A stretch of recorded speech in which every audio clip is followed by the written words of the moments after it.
좋은 소식에는 어떠한 소식이 있을까요? 좋은 소식, 굿뉴스인데 좋은 소식은 어떠한 소식을 말할 수 있을까? 전쟁에서 승리한 소식, 뭐 좋은 소식이고요. 평화의 소식, 전쟁에 의해서 수많은 사람들이 죽을 수 있는데 이제 평화를 가져왔으니 얼마나 기쁜 소식이겠습니까? 자유와 해방의 소식, 오래도록 어떤 묶여 있다가 얽매여 있다가 자유와 해방을 얻었으니 이날은 정말 기쁜 날이 될 겁니다. 합격과 합격한 날, 승진한 날, 이것도 인생에서 굉장히 중요한 그러한 좋은 소식일 겁니다. 우리는 기쁨의 소식을 기대하고 좋아하죠. 기쁜 소식들이 들려지기를 좋아해요. 슬픈 소식보다는 기쁜 소식이 훨씬 더 좋은 것이라 생각을 하고 삶이 행복해지는 길이라고 그렇게 여기고 살아갑니다. 지금 우리는 무슨 소식을 기다리고 있으세요? 기대하지만 그날이 언제인지 알지 못하고 그날이 늦어지면, 그러니까 기대는 하지만 언제인지 모른다, 그리고 늦어진다 라고 했을 때는 사실 그 계속 동일한 마음을 가지기가 어려울 수 있죠. 사람이기 때문에 조금 포기하거나 또 이런 마음에 상심하는 그런 일들도 있습니다. 막상 들려지면 믿을 것 같아도 농담으로 여기고 믿지 않게 되어지는 그런 안타까운 결과를 가져오는 일들도 있어요. 농담하지 말아라. 그렇게 기다려 놓고는 기다렸던 소식이 들려지면 농담하지 말아라 라고 반응하는 경우도 있음을 보게 됩니다. 오늘 우리가 누가복음의 말씀을, 익숙한 말씀을 읽게 되었는지 어떤 의미가 있는지를 잠시 생각해 보려고 합니다. 아기 예수님이 출생하시자 아기 예수님의 탄생 소식이, 탄생의 기사가 기록되고 나서 곧바로 들에서 자기 양떼를 지키던 목자들에게로 장면이 전환이 돼요. 그러니까 누가복음의 기록을 보면 아기 예수님이 태어나신 장면 다음에 바로 이어지는 장면이 들에서 목자를 지키는, 양들을 지키는 목자들의 그 모습으로 장면이 전환됩니다. 주의 사자가 그들 곁에 서고 주의 영광이 그들을 두루 비추는 장면, 우리가 오늘 읽었던 본문으로 이어집니다.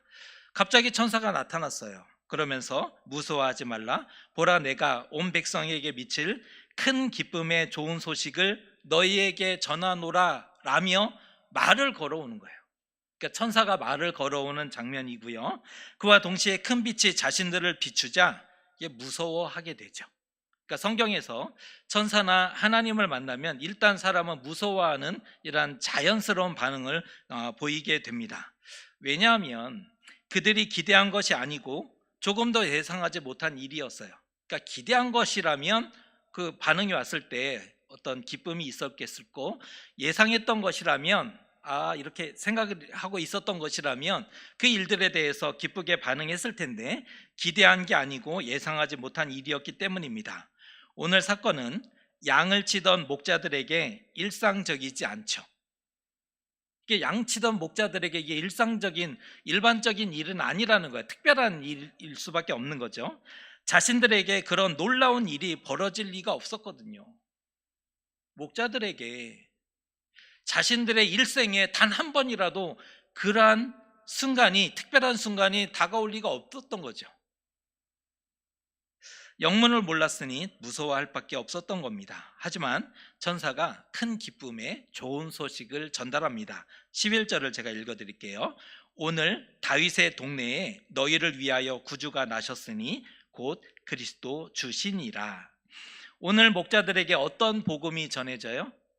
큰 기쁨의 좋은 소식, 아기 예수님의 탄생 소식이 전해집니다. 너희를 위하여 구주가 나셨다. 천사는 목자들에게 명령합니다.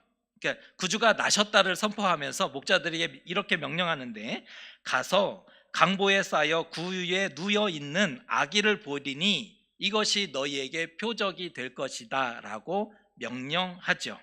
도무지 믿지 못하고 의심의 눈초리로 바라보던 목자들에게 표적을 약조해요. 그러니까 믿지 못하니까 또 다른 표적을 약조하는 거예요. 여러분 의심을 많이 하시면 약속하실 수 있어요. 그렇게 이래도 못 믿겠니? 이러면서 또 다른 표적을 약속해 주실 수 있어요. 오늘 목자들이 딱 그런 모양이죠. 구주가 나셨다 그랬더니 무슨 소리입니까? 못 믿어 해요. 그랬더니 구유에 누워 있는 아기를 보게 되리라라는 표적을 약조합니다. 강보에 쌓여 구유에 누워 있는 아기를 보리라, 이러한 천사의 말이 끝나자 수많은 천군 천사가 하나님을 찬송했대요. 우리가 잘 아는 대로 지극히 높은 곳에서는 하나님께 영광이요, 땅에서는 기뻐하심을 입은 하나님이 기뻐하신 사람들 중에 평화로다라는 찬송이 울려졌대요. 이 일이 하나님께는 영광이라는 거예요. 그러니까 지금의 이 사건은 하나님께 영광이고 땅에서는 평화다. 그러니까 하나님께 영광, 땅에서는 평화, 이 두 가지의 좋은 일들이 나타났음을 일러주고 있습니다. 이러한 천사의 계시와 표적을 받아들고 목자들이 어떻게 했을까? 이게 이제 우리가 살펴봐야 하는 질문입니다. 이러한 놀라운 표적을 받아들고 목자들은 어떻게 했어요? 즉시 가서, 복음서에 보면 즉시 가서라는 이 단어가 굉장히 중요하게 취급이 돼요. 즉시 가서는 하나님의 응답과 구원을 보는 장면이 이어져요. 즉시 가서. 오늘 그 목자들도 마찬가지예요. 즉시 가서 보고 천사가 전해준 말을 비로소 믿었다. 가서 본 다음에 믿게 된 거죠. 우리를 위하여 구주가 나셨다, 이것을 믿게 된 겁니다. 천군 천사가 찬양했듯이 목자들 역시 하나님이 우리를 기억하신 것과 우리를 구원하시기 위해 구주를 보내셨음을 인정하게 됨을 보게 됩니다. 이후로도 삶의 자리에서 구주 나신 소식을 전하는 삶을 살았을까요? 아니면 닫고 침묵했을까요? 적어도 삶에서 내가 그 첫 증인이라고, 구주에 누워 있는 예수님을 본 증인이라고 삶의 자리에서 이웃에게, 형제에게 전하는 삶을 살았을 겁니다. 그런데 왜 목자였을까요? 왜 목자였는가? 천사는 왜 온 백성에게 미칠, 그러니까 온 이스라엘에게 미칠 큰 기쁨의 좋은 소식이래요. 근데 왜 목자였나? 그것을 전하는 메신저가 왜 목자였을까를 생각해 보신 적 있으십니까? 많이 배운 사람도 아니죠. 목자는, 이때 당시에 목자는 많이 배운 사람이라고 인정하기 어려워요. 많이 배운 사람도 아니고 말 잘하는 사람 아니에요. 말 잘하는 사람은 교사, 율법사, 이런 사람들이 말을 잘하는 사람들인데, 목자는 많이 배운 사람 축에 들어가지 않아요. 말 잘하는 사람이 아니에요. 힘 있는 지도자가 아니죠. 이게 지도자라고 보기에는 어려워요. 도덕적으로 신뢰할 만한 사람도 아니었어요. 목자는 도덕적으로 신뢰할 만한 사람이 아니었던 거예요. 믿음이 좋고 깨어있고 훈련된 사람이 보다 더 잘하지 않을까요? 믿음 좋은 사람이 더 잘할 것 같잖아요. 깨어있고 훈련된 사람이 훨씬 더 잘하겠죠. 아무 준비도 안 돼 있다가 뭘 한다는 게, 운동도 그렇지만 공부도 그렇지만 훈련되고 깨어있는 사람이 뭘 하더라도 더 잘할 수 있지 않겠습니까? 그럼에도 목자를 선택한 이유가 무엇인가? 세 가지를 잠깐 말씀드리려고 해요. 첫 번째는 구약의 메시아 예언과 연결시키기 위함입니다. 구약의 메시아 예언을 오늘 우리와 연결시키기 위해서 목자가 필요했던 거예요. 베들레헴, 지금 장소는 베들레헴인데, 베들레헴은 누구의 동네죠? 다윗의 동네죠. 다윗의 출신은 양을 치던 목자 출신이었죠. 그러니까 구약의 메시아 염원과 메시아 사상이 있었어요. 메시아 믿음이 있었는데 이것을 오늘 우리의 사건으로 가져오기 위해서 목자가 필요했던 거죠. 다윗의 후손으로 오신 예수님, 오늘 천사가 베들레헴의 목자들을 찾아오신 이유가 이겁니다. 또 하나, 목자여야 했던 이유는 예수님은 자신을 선한 목자로 비유하신 바가 있죠. 그러니까 예수님의 말씀 중에 나는 선한 목자라 라고 비유하신 바가 있어요. 잃어버린 양을 찾으러 왔대요. 그러니까 자신이 어떠한 사역을 하시는지를 설명하면서 잃어버린 양을 찾으러 왔다라고 말씀을 하셨고, 나는 양들을 위하여 목숨을 버리는 목자다라고 말씀하고 가르치신 바가 있습니다. 목자라는 역할은 예수님이 누구이시며 무슨 사역을 하시고자 했는지를 가장 정확하게 표현할 수 있는, 설명해 줄 수 있는 그러한 단어인 거예요. 그러므로 메시아 탄생 소식을 목자들이 가장 먼저 듣게 된 것은 상징적으로도 매우 좋아되는 거예요. 목자가 들을 수밖에 없는 이유들이 있었던 거죠. 세 번째, 누가복음의 기록인데 누가복음에 일관된 메시지가 있어요. 마태, 마가, 요한과는 다르게 누가복음에서 가장 강조하고 싶은 일관된 메시지가 있었는데, 그 메시지의 하나가 가난하고 비천한 자들에 대한 관심, 사람에 대한 관심, 사람인데 특히 여자와 가난한 자와 비천한 자들에 대한 관심을 보이는 복음서가 누가복음이었다는 거예요. 우리는 누가복음을 지금 읽었잖아요. 당시 목자는 사회적으로 낮고 비천한 계층이었어요. 천시받았던 직업군, 사람 중에 하나였다는 거죠. 종교적으로 보면 주변부에 있는, 그러니까 종교적으로 봐도 주변부에 있는 그 가난하고 믿음 없는 사람이 목자예요, 대표적으로. 왜냐하면 목자는 주로 어디서 양을 먹여요? 들과 혹은 산으로. 들과 산으로 오가며 양떼를 먹이느라 종교 모임에 참여를 못해요.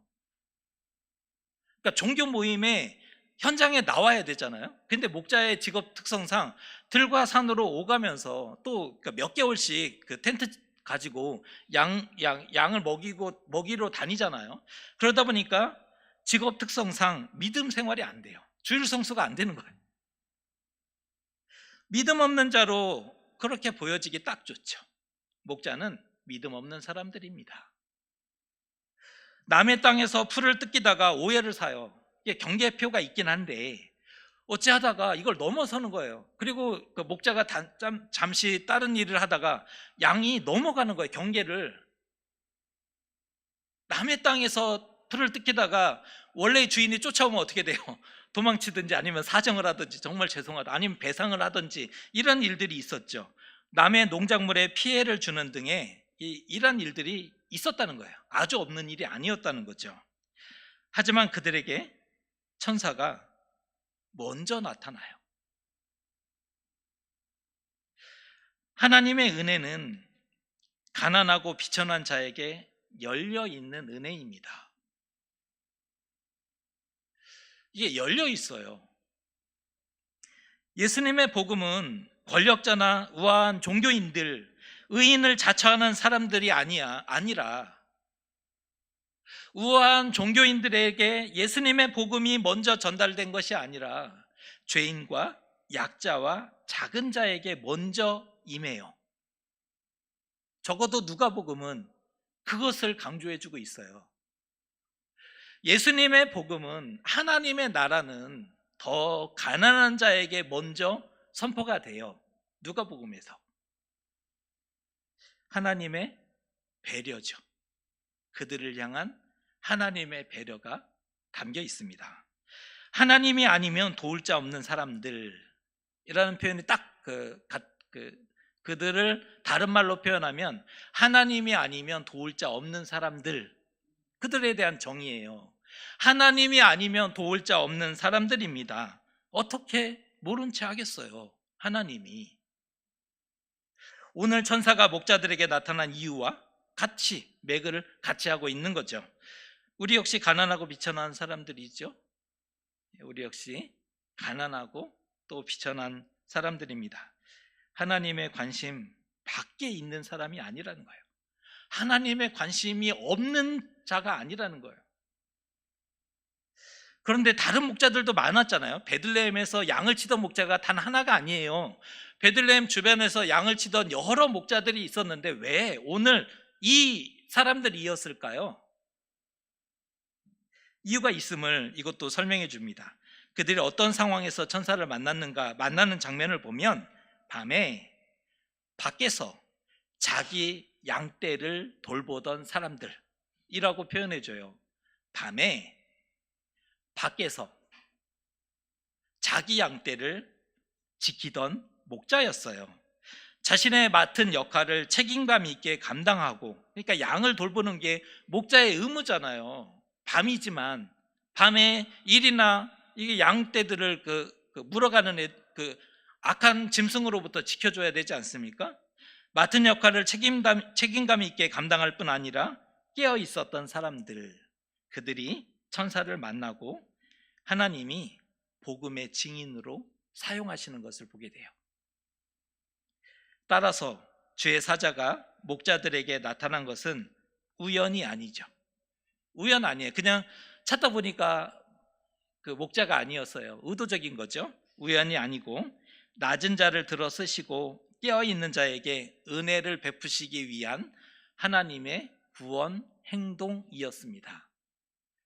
예수님만 오시면 다 되는 게 아니라 하나님의 구원 행동이 함께 진행이 되고 있어요. 목자들은 가서 구유에 뉘어 있는 아기를 보고 구주 나심에 대한 증인이 됩니다. 봤잖아요. 자신의 눈으로 예수께서 나셨다. 천군 천사의 찬양처럼 그들도 기쁨의 소식을 전하며 하나님께 영광 돌리는 삶을 살아내는 것을 보게 됩니다. 목자였는데, 아무도 관심하지 않았는데, 변두리 인생이었는데 하나님께 영광 돌리는 삶을 살게 되었다는 거예요. 가난했고 별 볼 일 없고 주목받지 못했던 사람들, 비록 세상에서는 신뢰받지 못할지라도 영향력은 없었지만 기쁨의 좋은 소식을 듣고 즉시 가서 예수님을 만나죠. 그리고 온 땅에 큰 기쁨의 좋은 소식을 전하는 사람이 됩니다. 초라하고 연약한 그릇이었는데 천사를 만나 운명이 바뀌어요. 신앙적인 경험은 운명을 바꾸는 경험들이에요. 신앙에 단 한 번인데요, 그 한 번의 만남이, 그 한 번의 변화가 운명을 바꿔요. 천사를 만나 운명이 바뀌었고 하나님의 구원사를 돕는 사람으로 존재해요. 자격 없는 자일지라도 하나님이 불러 쓰시면 쓸모 있게 되고 쓰임 받게 돼요. 쓸모 있어져요. 쓸모없는 놈, 많이 들었던 말인데 쓸모없는 놈이 아니라는 거예요. 사람들은 자신의 생각하기에 부족해 보이면 쓸모없는 놈이라고 얘기를 해요. 그 말을 듣는 사람은 굉장히 무너질 거예요. 자존감이. 내가 사람인데 쓸모없다, 이거 굉장히 힘든 거잖아요. 그런데 하나님은 하나님이 불러 쓰시면 쓸모없지 않다는 거예요.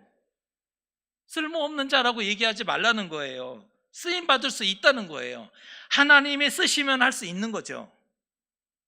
우리 청소년부 친구들이 여기 있는데 하나님이 쓰시면 할 수 있다, 이거 마음에 새겨줬으면 좋겠어요. 부족할지 모르겠어요. 부모님을 기대하지 못할지 모르겠어요. 그런데 하나님이 쓰시면 할 수 있어요. 그건 분명하거든요. 하나님이 쓰시면 할 수 있다. 농담으로 여기면 다른 사람을 불러 쓰세요. 농담으로 여기는 일들이 성경에 나타나요. 하나님을 만났는데 농담으로 여겼더라, 이러면 하나님이 잔을 옮기셔요. 축복의 잔을 옮기시죠. 다른 사람을 불러 쓰시죠. 하나님의 구원은 계속되고 있어요. 지금도 하나님의 구원은 계속되고 있다는 거예요. 누가 쓰임 받을지는 열려져 있습니다. 하나님의 구원은 계속되고 있는데 누가 쓰임 받을지는 열려져 있어요. 이것은 우리에게는 기회인 거죠. 열려져 있다니까요. 누군가에게는 기회입니다. 크든 작든 부르셨을 때 듣고 순종하는 자가 하나님의 동역자죠. 그 사람을 가르쳐 하나님의 동역자라고 하는 거예요. 크든 작든 순종할 수 있는 사람이. 변두리 인생이 예수님의 오심을 축하하는 데 사용되었어요. 가장 먼저 예수님의 오심을 경배하는 사람이 됩니다. 지금 누가복음의 기록이잖아요. 마태복음은 동방박사겠지만 누가복음에서는 목자들이 천시받았던 사람들, 무시받았던 사람들, 믿음 없는 사람들이라고 얼마나 그 공동체에서 이때 당시는요 줄 성수 안 하면 거의 출교 당하기 직전이잖아요. 변두리 인생이었는데 예수님의 오심을 가장 먼저 축하하는 그런 역할로 사용되는 것을 보게 됩니다. 하나님이 이렇게 말씀하실 것 같아요. 나의 동역자요. 너무 좋지 않습니까? 나의 동역자요. 고맙다. 듣고 보고 전하고 찬양하고, 듣고 보고 전하고 찬양하고, 이게 초대교회 복음 전파가 되어지는 순서인데 우리도 보고 들은 것을 가만히 있을 수 없다, 말하지 아니할 수 없다. 이게 제자들이 예수님의 부활과 승천의 모습을 보고 우리도 보고 들은 것을 가만히 말하지 않을 수 없다라고 해서 용기 내어 가서 전하지 않습니까? 보고 듣고 전하고. 다시 성탄이 다가왔어요. 매년 다가오는 성탄인데 우리는 적어도 다시 다가왔다라고 생각하시면 좋을 것 같아요. 다시 다가왔어요. 예수께서 약속대로 우리의 삶에 다가오셨어요. 약속이에요. 우리의 삶에 다가오셨어요. 선한 목자이시니 먹이고 입히고 보호해 주시지 않을까요? 선한 목자이시니 다가오셨으니 우리를 먹이고 입히고 보호하실 그 책임이 예수님께 있는 거죠. 예수님 나신 사건은 큰 기쁨의 좋은 소식입니다. 가난한 자에 대한 하나님의 편애는 계속돼요.